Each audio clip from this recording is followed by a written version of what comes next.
We're going to figure this out. We are going to figure this out. Good morning, good morning, good morning, good morning. Delegate Jackie Glass, Mama, Navy vet, certified doer, and the latest of legislator for the House of Delegates 93rd District. Here with you, honored to serve, grateful to be here. So we're doing new stuff today, and I'm trying to figure out how to um, um, I'm figuring out how to make this work. So we've added a couple more places where we're going live. We've added Twitch and we've added Substack. And I don't even know if it's working. I know that on Twitch it looks like it's good, but on Substack it looks like who knows. Um, so we'll see. We'll see how this all works out, and we'll do better with what we'll do better. We'll do better with whatever we got.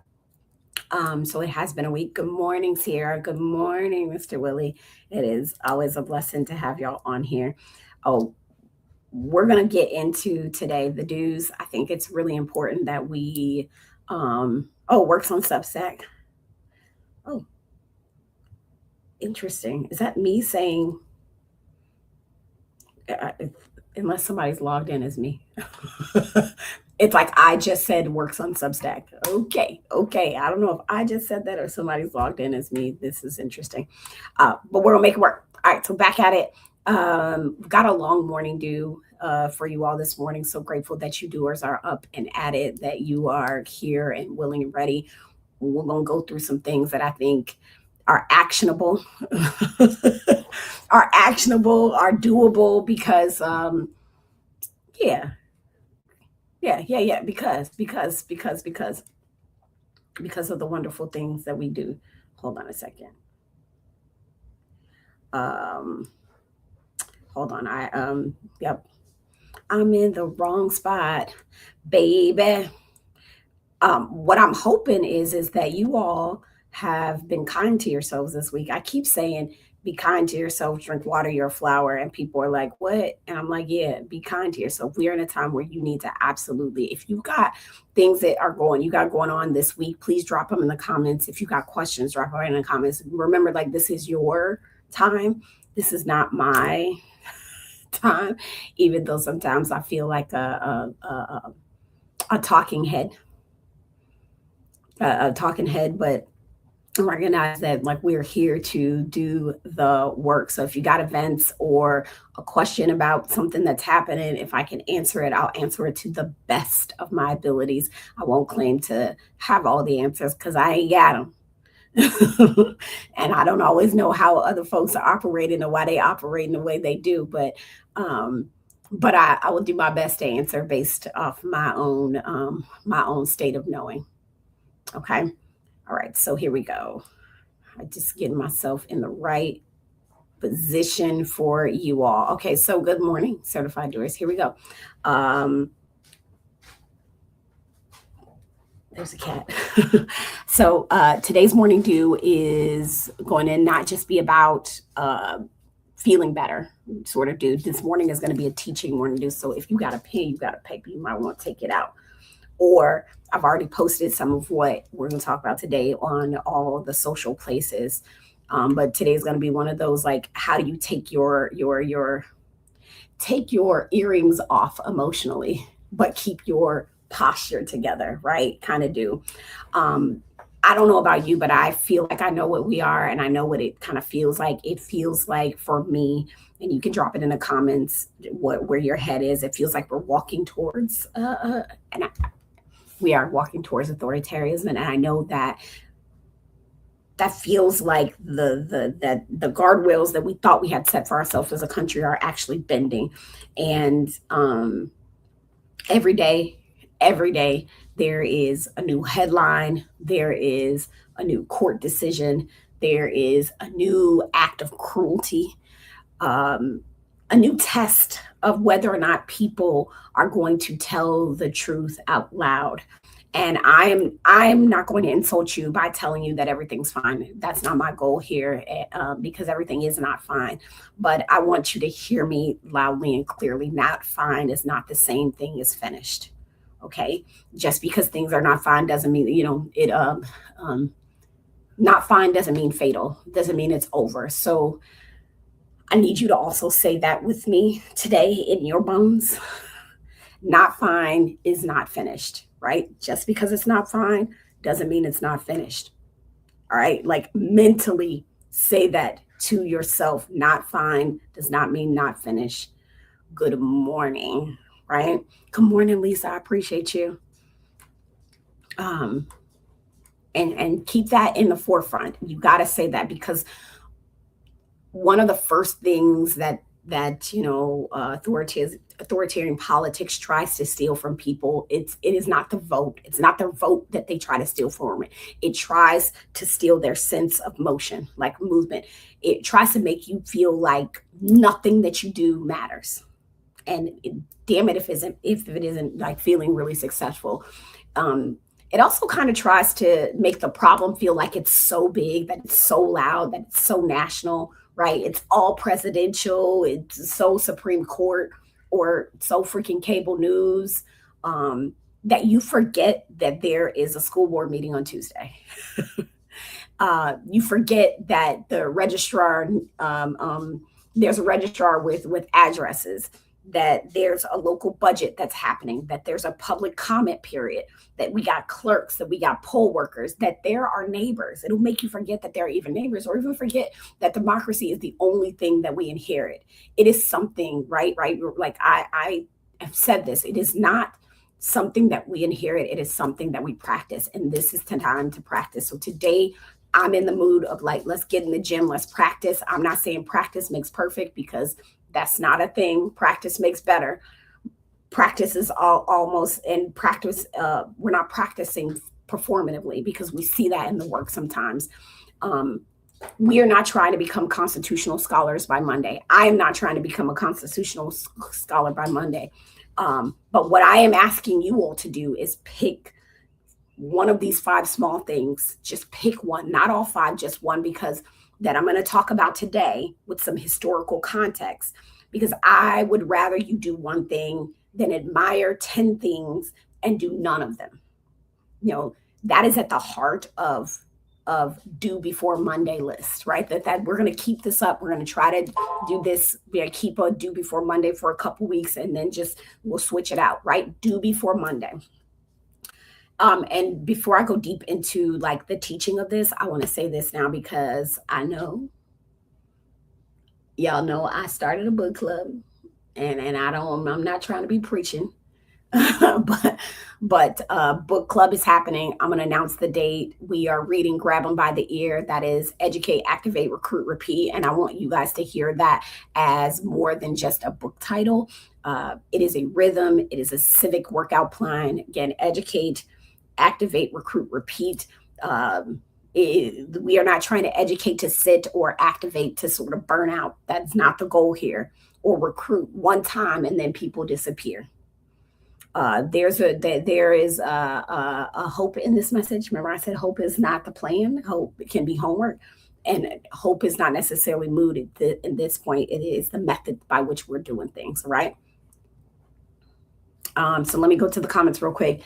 Sierra said, agreed. I feel conflicted. I'm upset, exhausted, but I'm not giving up. That is the goal. It's like to have you upset and not moving. Lisa Bello said, go get it, girl. I will be speaking with Liz White today about COVA helping with the RCV town hall. What is the status of that? I have spoken to her, but we can talk more offline about like where we are, but leave. One of us has to follow up with each other. It's just not coming to me right now. Okay, fair enough. Fair enough. Let's get into it. So let's talk about the thing that we probably don't want to talk about, but need to talk about it plainly. When people say it feels like we're moving towards authoritarianism, right? Actually, I want to do this because I say these words and I want people to understand what they are by definition. Like I'm going to get the definition so that you understand, so that you understand what, what this word is. I don't want to be saying it and you're like, I don't know what. Okay, authoritarianism is a form of government, a political government and political system characterized by the concentration of power in a single leader, a single leader, a small elite, or a ruling party. It rejects political pluralism and severely limits individual freedoms, and it demands strict obedience to authority rather than being constitutionally accountable to the public. That's what authoritarianism is, right? That's important, right? It's the rejection of multiple political ideals. It is a centralized power to preserve political power with a single leader or a group. Does that make sense? Right. And you can understand they so it feels like we're moving towards that. That's what people say. And they're not like talking about one person. They're talking about the pattern that we're seeing. They're talking about this again, that concentration of power. So when we hear that, what I want you to understand is people are talking, when they say that, they're talking about the attack on the courts, elections, public workers, journalists, universities, protest, truth, history, and anybody who can check power. So that's you too, right? I try to remind y'all that when I get 10 emails about something, that's a lot. That moves my office. I can say 10 people email me back, even though I represent 85,000 people. 10 emails on one subject, it moves folks, right?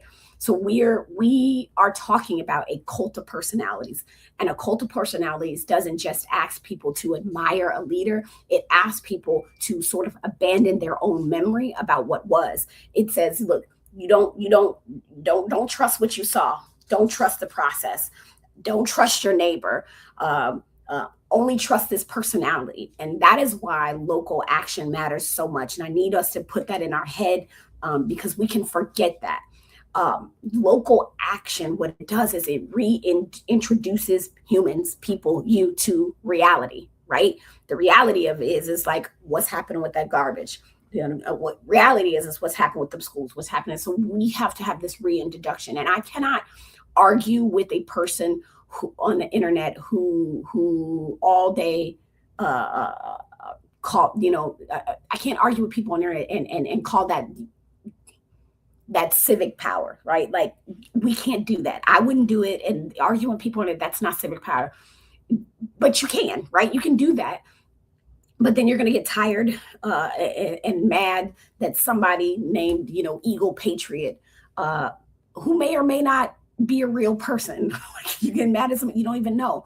So when you call your registrar, that is real. When you ask your delegate for a measurable action question, that is real. When you read a source, instead of a screenshot, that is actually something real. When you decide, you know what, we're doing this book club, I'm going to bring one person to the book club. Those are real things. And when you express gratitude, because these are our 5 things, we express gratitude to these election folks and ask what they needed. These are real actions. And the authoritarian project wants you in the abstraction, right? In abstraction. They want you thinking about just feeling conflict. And I overstand. I'm with Sierra on that one. Like over conflicted, upset, exhausted, she said, right? They want you that. The democratic project that we live in needs you in relationship with people. And that is the big difference right now. This is not, being vibey, right? This is not just about doing what's vibes. Globally and nationally, people who study democracy they are already ringing alarms, and they have been.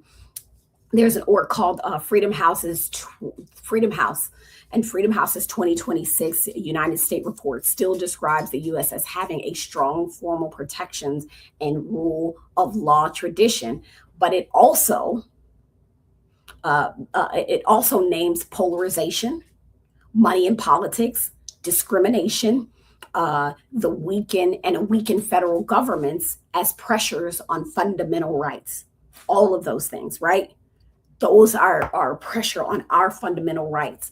And so there's also a group called VDEMS. They did a democracy report, and it was like even more like, I don't want to say spitting, but cunning. And I want to make sure that I put this stuff in the chat for you. Because remember I talked about checking your sources. Do not trust me. Check your sources. But VDEMS Democracy Report describes like global democratic backsliding and a warning that autocracies are now outnumbering democracies in the world. That means that worldwide we're sliding towards something different here, right? So let me put this so you know, like Jackie's not playing. Jackie's not, I'm not going to cite a source. And I know for Instagram folks, I'm going to post it anyway, but I don't know, I know you can't get that link, but I'll just post it anyway. Candace says, looking to look more and more and tap into the movement, trying to get my story out. I can't vote. Oh, wow. She said, I can't vote or do anything due to my background, but I've been fighting to get my rights back. Candace, we got to figure out where you are, what your story is, and if we can be of service in any kind of way. But you're still using your voice because you have one. And that is a beautiful thing because you have one. And you can't forget that you have a voice to use. So no, we are not, to your point, like we are not making this up. All of this has happened and it's not made up, but we are also not powerless. You are not powerless. Both things can be true. We can be honest about the real dangers and we can be honest about real dangers and discipline action that needs to happen. Because I feel like that's maturity. I believe that's maturity and it's ownership and it's leadership. And it is, as the kids would say, slaying, right? Civically doing that. The psychology of it all is that small wins are not small. And I know I say be okay with small wins, but I want to talk about that dopamine hit that you get, right? This is the thing that happens when you're doing, scrolling. This is the thing that happened like psychologically.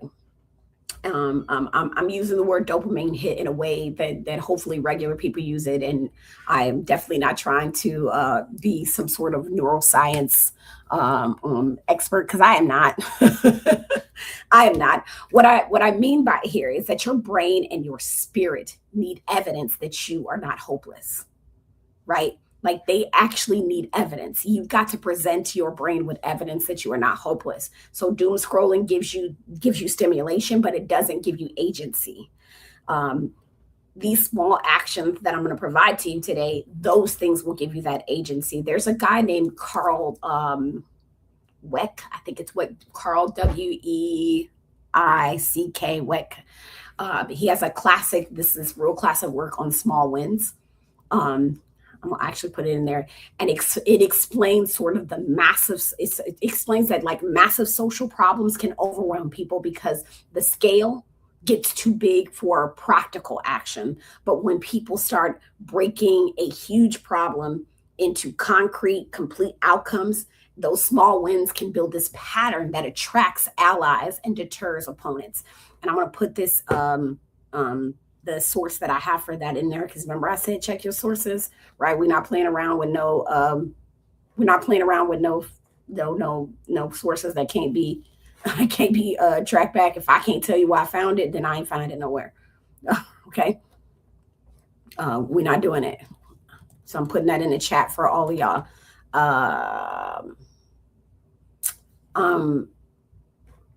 Yeah.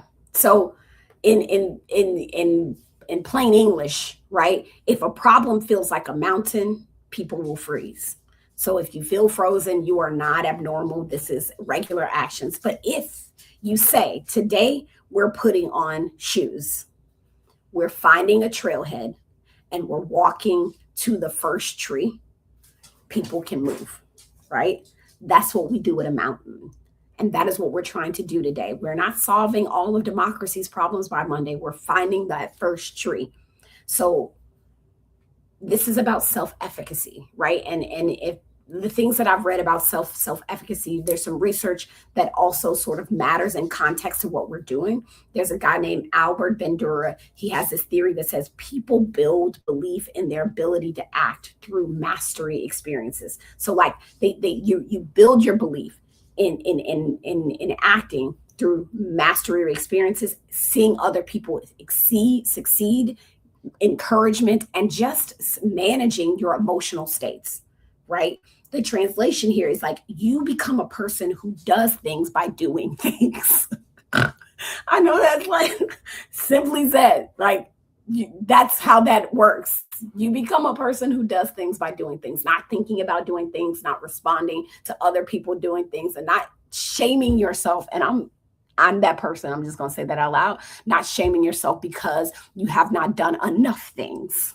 That is welcome to my whole world and TED Talk, because I'll be so upset with myself, right? So you become a person that does just by doing things.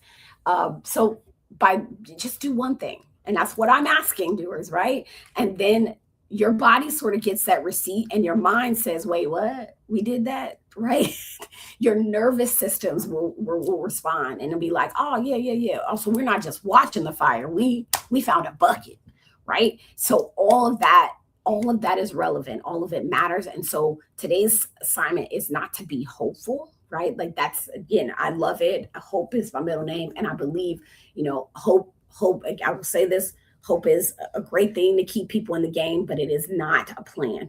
I do not like telling people to be hopeful. I don't know, like hope is some sort of, I don't know, scented candle. I don't know. So today's assignment, right, is to do one thing that gives your hope evidence. Okay. Right. And I'm going to go through those things. You have to give your hope evidence. So here is it. Here's the things. Right. And if you follow me on socials, all of this stuff has already been posted. I posted yesterday, the Do Before Mondays. It's do and do, DUE, right? The first thing to do before Monday, and pick one. I'm not saying all, y'all. Just pick one. You ain't got to do it all. I don't expect you to do it all, and you shouldn't expect that of yourself. But I am saying your body needs evidence that action can be taken. So I say make your power has address card, your power addresses card.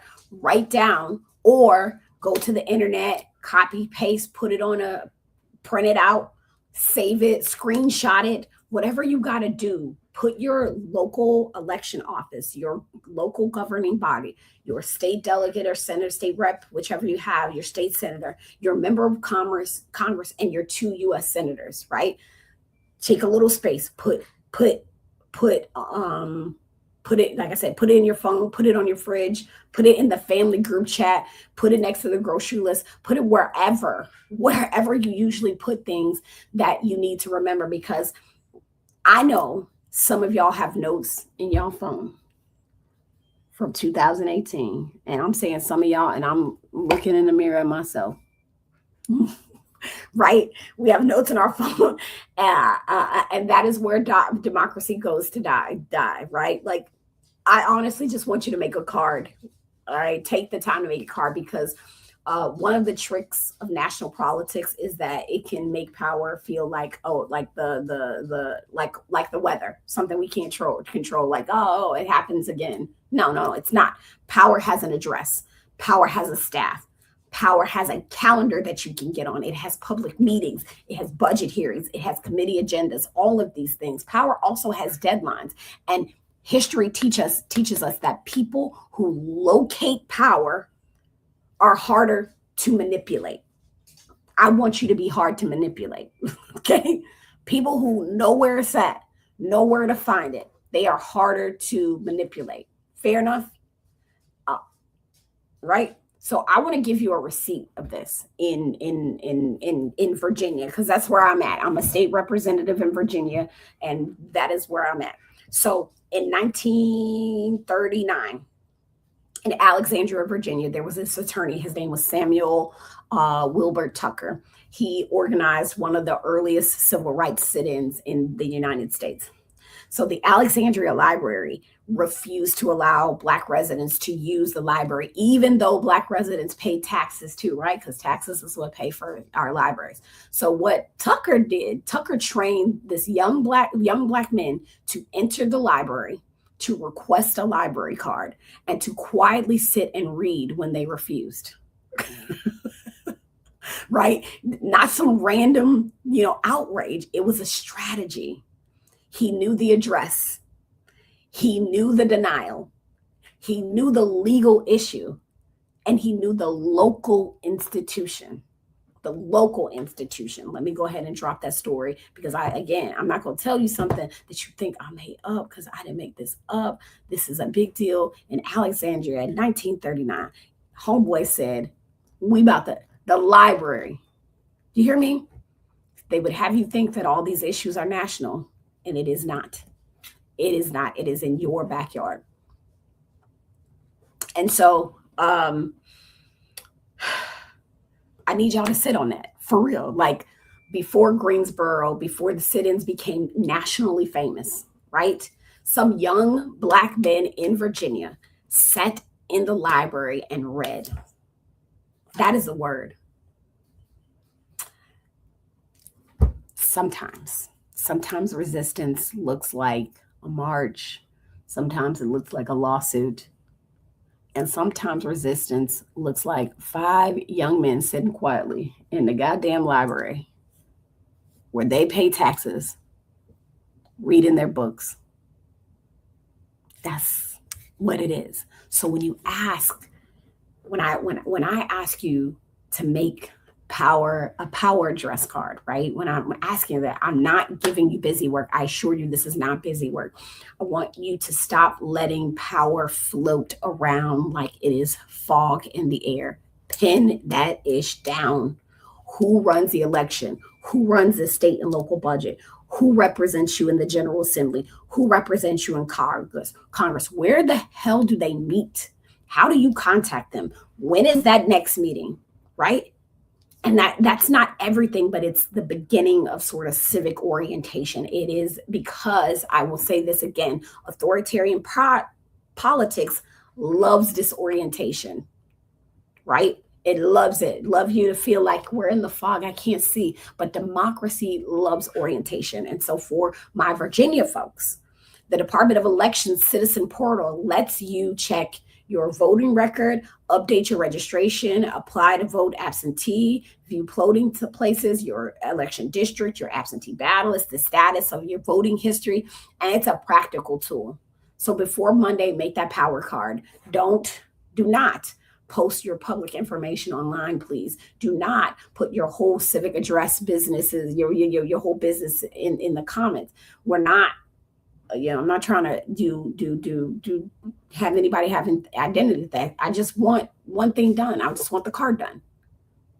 That could be your first small win. Tag me when you do it, right? Post it, tag it. I did my power card because now I know where everybody's at. And then we can start taking next steps next month on some of these things, but you got to start with one. The second thing, right? The second do that I think would be amazing is to ask one politician one measurable question. Not a paragraph, not a dissertation, because ChatGPT got my whole inbox effed up, right? Because people are now writing 10-page long requests that they don't even know what's in there. And I don't begrudge them because they are using their tools, but I am saying brevity, being concise is a flex now. Okay. Ask them one question, right? Not, do you care about democracy? Because everybody's going to say yes to that, or most people will say yes to that because people set democracy, people will sort of set democracy on fire and say that they're trying to sort of warm the room. That's what is happening at the federal level, right? So I want you to ask something like, what specific action will you support before the 2026 midterms to protect voting rights, election workers, election administration, language access, disability access, public trust? Please respond in writing. That's the thing. Please respond in writing because I want you to see what happens when you make that request. Like, what's the specific thing? That question works for everybody. That question works for city council, school boards, state legislators, members of Congress, candidates, because here in Norfolk, we have people running for school board and city council. So if it works for people it works for people who are currently in office, but it also works for people that are trying to get there. So know that. And because we're not asking for feelings, right? We're not asking politicians for feelings or potential politicians for feelings. We're asking for actions. What's the bill? What's the budget amendment? What's the ordinance? Is there an oversight hearing? Is there a public statement? Is there protection? Is there staffing? Like that translation access is a whole big old deal at this point. Disability access. Can people get to the poll? What you are doing with the power you have, asking them seriously, what are you doing with the power you have, and the power you're asking for? So historically, movements when moral clarity meets measurable demands, right? Your moral clarity has to meet your measurable demand. And that's all we're trying to do here is get clear. Let's talk about Montgomery. People often teach the Montgomery boycott, right? The bus boycotts. If you're familiar with that, give me a thumbs up if you're familiar with that in the chat. You're familiar with the Montgomery bus boycotts? Yep. Put a thumbs up in the chat if you're familiar with, because some people aren't, right? But people have often they've often teach the bus boycotts like it was only about this single heroic act, and don't get me wrong, Rosa Parks was heroic, and the Montgomery was also really freaking organized. Montgomery, we're talking about a city. Montgomery was also really organized. It had demands. The Montgomery Improvement Association, the MIA, right? Improvement Associate issued a formal list of demands to the city and to the bus officials. They wanted courteous treatment by bus operators, first come, first serve seating with Black riders seated from the rear, that white riders seated from the front, that Black bus operators on predominantly Black bus routes. They had asked, notice that. They didn't just say like, stop being racist, right? Because you can't, that's not going to make that happen. It would have been an accurate ask, like stop being racist, but as in organizing demand, they got very specific. They said, here is what we want. Here is who has the power. Here is the change, what change looks like, right? That is why measurable questions matter, because vague support is where like accountability will take a nap, because you're being very vague, and I need you to not be very vague. I need you to find your thing. We need written answers. We need receipts. Your brain needs that. We need to be able to come back and say, okay, on May 28th, you said this, what happened? And before somebody says, but Jackie, will they answer? Maybe not. But the act of asking is what matters. When one person asks a question, that is the question. That is a question. When 50 people ask, that's pressure. When 500 people ask, that's an issue. So when candidates can't go anywhere without being asked the same measurable question, right? It becomes a part of the political sort of landscape, the weather outside. And I want us to learn how to create political weather. Right? That's what we're trying to do. We're changing the climate and just not react to the weather. I don't want you to be like, oh, they said it's going to rain. I'm going to bring an umbrella. I want you to be like, we about to make it rain with questions. We about to make it rain, right? Like, that's what I want you to be able to do. That is the thing. What am I trying to say? So right now there are some real reasons to ask. The Brennan Center, I think I've told you about this. They did their May 2026 state voting laws roundup for, they found that between January 1st and May 1st, at least 9 states enacted 12 restrictive voting laws, while at least 6 states enacted 16 expansive voting laws, which means states are not just spectators. They're not the spectators in democracy. You know that if you're here in Virginia, states are where the fighting happens. So ask the questions. And if we're Virginia, remember that we have state level voting rights protections. Shout out to Delegate Marcia Price. That's chapter 1.1 of Title come on, pull it out, of Title 24.2 Code of Virginia, including protections around vote denial or delusion of minority or language accessibility. So that means when we talk about voting rights, we're not talking about federal, we talk state, we talk local, we talk implementation, we talk budget, right? Do we have the funding? We talk staffing, language access, disability access, public trucks.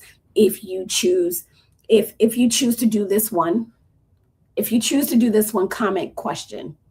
Okay. If you choose to do a card, comment card, but we got 3 more to go. All right, I'm gonna roll through these pretty quickly because I gotta get up the road.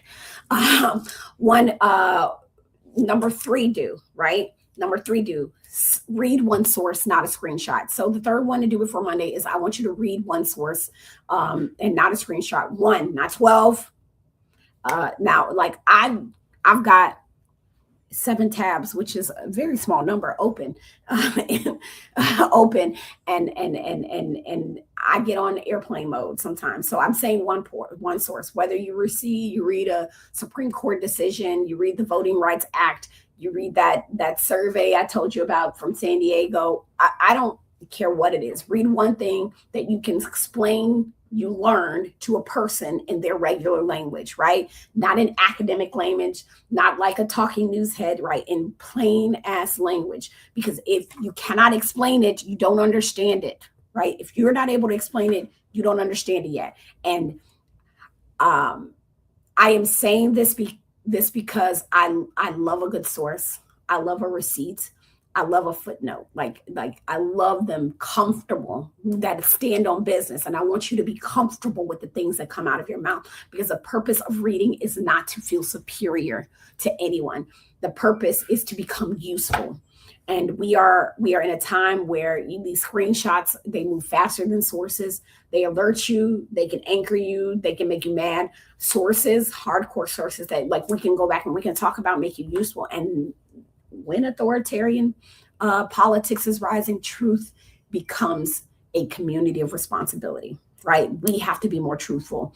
It is not a journalistic responsibility. It's not the courts or lawyer. It's not the elected officials. It is community responsibility. I'm going to give you an example, right? You know that the Supreme Court just decided the Louisiana versus Calais on April 29th. We all, if you're hyper aware, that just happened, that involved Louisiana's congressional maps. That was racial gerrymandering. Section 2, I talked about this of Voting Rights Act. The court held that Section 2 liability requires evidence supporting a strong interference that the state intentionally drew these maps to give minority voters less opportunity of race. And so for regular people, that sounds like some legalese, but here it is in plain language, right? This is an example, right? What I just said was like, for regular people, here it is. The legal standard for proving certain voter delusion, the legal standard for proving that voter delusion claims just got harder, right? So the standard that we use to decide whether or not people were diluting votes, it just got harder to do that. And so when those standards get harder, state protections, local organizing, candidate accountability, and voter education matter even more. And that's why we read the source, not because somebody wants to become a lawyer, but because we need enough people in community who can say, let me explain what changed, not what did not change, and what we still can do. The same can be true for young people. I told you all about this Harvard poll that has that young Americans are under intense pressure and are increasingly losing faith in political systems, and trust is low in government and elections and national leadership shaping how they approach these 2026 midterms. These are everything. I want to pause. So if young people are losing faith and yelling, vote harder at them is not a strategy. Like that's not telling them, vote. It's not a strategy. Like we need to be able to say, I understand that you are frustrated. Here is what is broken. Here is what is still possible. Here is where your action has some leverage. Will you come with me? But that requires reading. That requires listening. And it requires not treating young folks like they are lazy because they are disillusioned, right? Disillusionment is not laziness. I will say this again. Disillusionment is not laziness. Sometimes, just sometimes, y'all, disillusionment is what happens when people can see clearly, but have not yet been shown a place where to put their power. That is our job. That is what the responsible adults need to do. And history gives us this beautiful receipt. In the thing called citizenship schools. So between 1958 and 1970, civil rights activists established nearly 900 citizenship schools across the South. And this is dope. And this is something when I learned about it, I was like, this is dope. So the immediate goal was to help African Americans pass literacy tests, right? That were required for voter registration.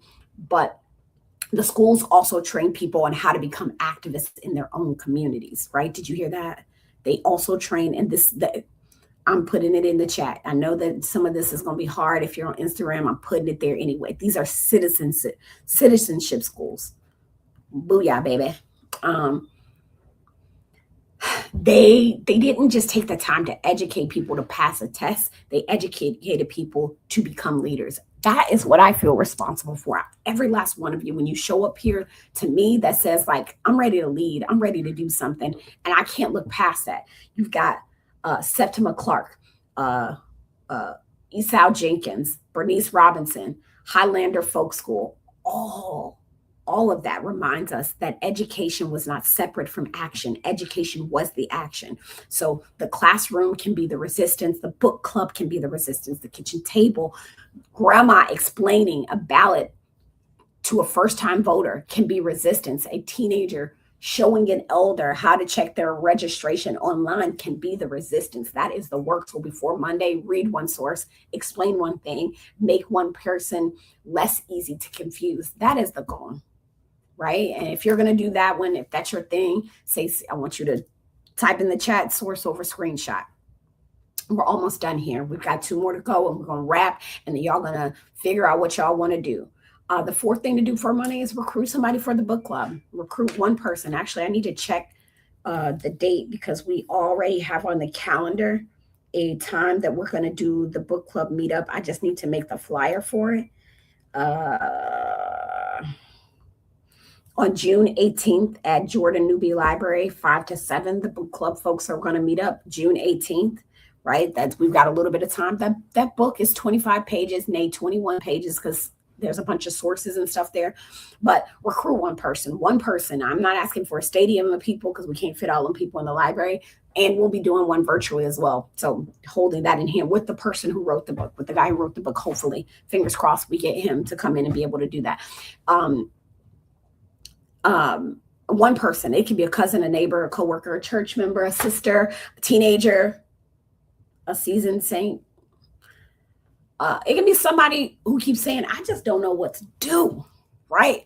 That is your person. Tell them, okay, we are not reading this to feel smarter. We are reading this so we can act better, right? I want to talk about that recruitment, because recruitment gets treated like a bad word sometimes, because everybody knows, but everything that grows is recruited. Churches recruit, fraternities recruit, sports teams recruit, political parties freaking recruit, cultures actually recruit,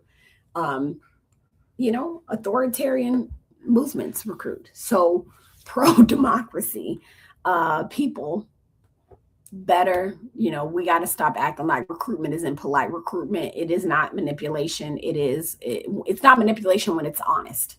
And the goal here is to be very transparent. It is an invitation to shared responsibility, right? So in Greensboro, I mentioned Greensboro earlier, the Greensboro sit-ins started on February 1st of 1960. Right, when these 4 freshmen from North Carolina A&T sat at the Woolworth lunch counter. The next morning, they came back with 25 more students. On the 3rd day, they came back with 63 students that had joined. And by the 5th day, more than 300 demonstrators were at the store. And within a year, similar peaceful protest demonstration had been taken to places to more than 100 cities, right? So this is the thing about recruitment. In the Greensboro sit-ins, 4 became 25, 25 became 63, 63 became 300, and a lunch counter became a whole goddamn movement, right? That is what recruitment looks like. That is simply times. That is multiplication, and that is somebody saying, "Hey, come with me real quick. Let me give you a lesser known one, right? Something that people probably don't really know more about." 5 years before Greensboro sit-ins happened at Morgan State, That is in Baltimore. So Morgan State held in Baltimore, they did a sit-in at Reed's drugstore. Reed's drugstore. This is in 1955, 5 years before Greensboro, which was in 60. They successfully desegregated the church's lunch counter. That whole chain, Reed's drugstore, the whole chain.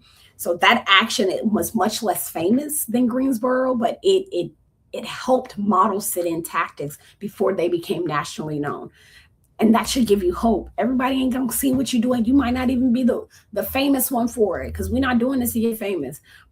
But because sometimes your action it's not the one everybody remembers, and that's fine. It may be the one that everybody learns from. And that's even better. Yep. You can be the prototype. I don't know, courage requires rehearsal. I feel like courage sometimes is a rehearsal of history, but sometimes your courage is truly rehearsal for history, right? Dress rehearsal. So don't be despised by being early. Don't be despised by being local just because it's your own backyard, or being one of 7 people in the room trying to figure out the sign-in sheet. Movements are not only built on the stage, they are built in the rooms, in the carpools, in the book clubs. They're built when somebody says, look, I saved you a seat right here. So that's why the book club matters. Book club is not the whole strategy. It's just this small little container that is going to give people a place to gather, to language share, and to take the next step. Isolation, being isolated, outraged, it will help prevent. What am I trying to say? Because it's time for me to go. My brain trying to shut down on me. Because isolated outrage will just cause burnout, right? Being upset by yourself will cause burnout. So if you're going to do this one, I'm going to have you comment ear, right? Because it's grabbing by the ear, and then recruit one person. The last thing that we have here, right? The last thing that we have here is I want you to send a letter of gratitude and ask for needs. So your local election office, send them a short note, and it can say something like, I should have been dropping this stuff in the comments, gratitude for your work. What should the residents know before the election? What support do you need from the public or elected officials? That's it. Thank you. What should we know before the election? What support do you need from us or from elected officials? Do not overcomplicate it. Don't write them a 12-page love letter because ChatGPT or Claude or whatever it is, you prefer just a gratitude and a question. People doing public work need to know the public sees them. I said this last time. They need to know that they need to know that before everything is on fire. 2026 midterms is going to be a doozy. I need you to understand that trust is also infrastructure. And I need you to say that with me. Trust is infrastructure. Trust is infrastructure. Trust is infrastructure too. So when we talk about democracy, we often talk about our rights, the courts, the Congress, the candidates, but democracy depends on people who order ballots, who secure machines, who train poll workers, who answer the goddamn phones, who update the voter rolls, who translate the information, who manage the absentee ballots, who keep calm when everybody walks in mad because Facebook University gave them bad freaking information. That too is democracy, right? Right now, local officials are under a huge strain. Again, this is from the Brennan Center report. The Brennan Center report said 75% of local elected officials have not received additional state or local resources to address. Because remember, the federal government made cuts to election security services. They made cuts. So there are at least 71% had done some preparation or planning for scenarios that could at least 71%, I think, have done training for scenarios that could disrupt the election administration. That's real. There's a gap. That means that the people holding the process together may be doing it with less support than this moment actually requires. So absolutely send them a gratitude. Don't stop at gratitude. Like I said, don't stop there. Ask what they need. Do they need poll workers? That could be you. Do they need voter education help? That could be you. Do they need people to stop spreading wrong deadlines? That's happened. That's how I ended up running for city council. Bad information being spread. Do they need support with language access? Do they need elected officials to fund or do something? Because you could get that information and bring that information to me, right? Or just to understand early voting rules. You need to ask and then listen. Same thing we need to do with young people. Ask and then listen, because this is where we learned from a woman named Joanne Robinson, and the Women's Political Council in Montgomery. So Joanne Robinson. By the time Rosa Parks was arrested, Robinson and it's called the Women's Political Council in Montgomery, the WPC, had already drafted it's called Mamograph, and began circulating leaflets announcing the boycott. They were ready already. So during the boycott, the WPC helped with carpools, with mass meetings, with communication, and communication with protesters, and that's a form of infrastructure. That is what I'd like to call the work behind the work. Everybody's going to remember the speech, but somebody had to make copies. Everybody's going to remember that march, but somebody had to coordinate rides to that march. Everybody remembers the leaders, but somebody had to answer the phone when people were asking, and people will remember the moment, but somebody had to build the muscle for that moment. So that is why I do not want us to just consume politics as some sort of drama, right? And then the speech happened, and then the march happened. It's not some drama. We have to become infrastructure people, right? Which is not glamorous work. It is not sexy. It is not always viral, but it is absolutely necessary. And so this is that moment where you help being a part of that trust as an infrastructure and letting the folks know that are trying to do the good work that we see them and that we want to advocate for them in this moment where they may not have the resources necessary to meet the moment. So if you want to do this, do gratitude sent, and then you're going to send that note out for these folks. That's what you're going to do.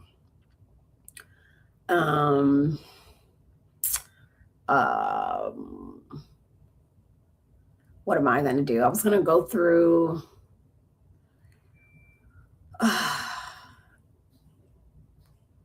So we'll just bring it home, right? Because I got 3 minutes and then I got to get out the door. I absolutely understand that it feels heavy. And I know that sometimes y'all are tired of places, tired in places, right? Like that sleep is a struggle, and you're watching the news and you're thinking, how in the fuck did we get here? How did we even get here? And it leaves us, wondering if one thing before Monday is even enough.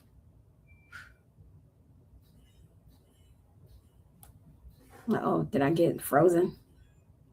If one thing before Monday is even enough. And I'm with you on that. I don't disagree with you on that. But here's my answer. One thing by itself is not enough. But one thing is how we become people who do the next thing. Because that is the discipline that we need. That is the muscle that we need. That is the practice that we need. Nobody becomes civically powerful by accident. It is not by accident. We become civically powerful by repetition.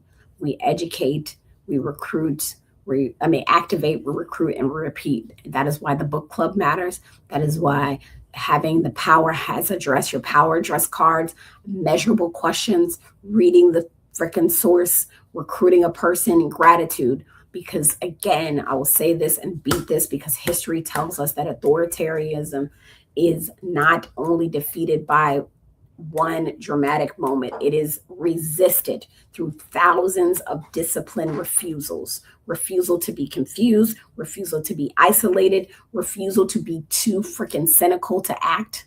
right? Refusing to let local power go unexamined.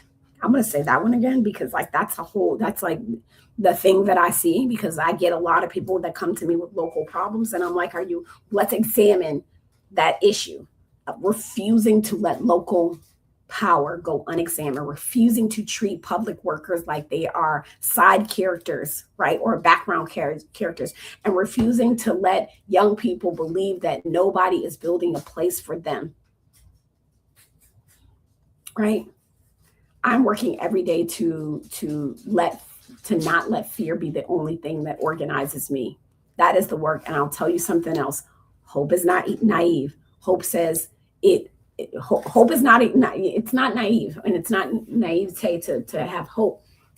Hope can say, it'll all work out, but disciplined hope says it might not work out unless we work, right? We're not talking about soft hope or decorative. This is working hope. This is the work. This is water carrying kind of hope, agenda reading, neighbor calling kind of hope, right? Question asking. This is a calendar. Like, we have to put ourselves to where some of this stuff has to go on our calendar. We got to get in our comfortable shoes and have hope that knows where the meeting is and brings an extra copy for somebody else. So before Monday, I want you to do one thing. That's all I'm asking. And you can put in the comment. I'm going to put in the comments so that you can, I want you to put in the comments what your thing is, right? Pick one. I said pick one. Pick one, right? All you need is one. I'm going to say, don't just perform the thing, do the thing, right? Do the thing. Don't just admire the thing, do the thing. Don't let the thing, not to say don't let the thing, do the thing that will let bravery catch up, right? Don't wait until you feel brave. I'm scared all the time. I just did something today last week, and I recorded myself doing it, or maybe it was this week, recorded myself doing it so that I would do it and say it, telling myself I can do hard things. I can do hard things, right? Do the thing and let bravery catch up. All right. I'm out as always. Drink water. You're a flower. You're a living thing. Be kind to yourself. And I appreciate y'all. Check out my socials. Has all of the do the things before Monday. Pick one. Yeah, pick one. We got this. Let me make sure I didn't miss anything in the comments before I go. Ear, I love it. Yeah, I do. Do you still want it? I do. I think we need to plan for interference. I do think that we need a special. I do. I wholeheartedly think we need to consider the fact that I think and I'm trying to figure out what that looks like, but I'm here working on it. I'm working on being informed before I open my mouth. I can't vote. Do more damage by spreading misinformation. That's fair, Candace. That is fair. That is so fair. But I don't want you to shy away from yourself because you cannot vote. I appreciate you staying in it with us because we need you. Boniface, all the way in Africa. How are you? Yes. Oh, thank you. We're trying to keep it up. It's hard work. I've been debating Article 5, Section 6 a week and a half. If the bill was sent back to the GA with an answer in the 40 plus amendments is severable by code, I'll have to digest that, but I do got to get up the road. I have to digest that. I know I'm not reading it fully. Card. I love it. Do the card, Steph. Card. Comment your thing. Drop it in the comments. What's your thing? What you gonna do? What you going to do? Do it. Cha-cha-cha. Do it. Cha-cha-cha. All right. Until next time, be kind to yourself. I said that already. I already said it, and I'm trying to say it again. Bye, y'all. I got to get up the road.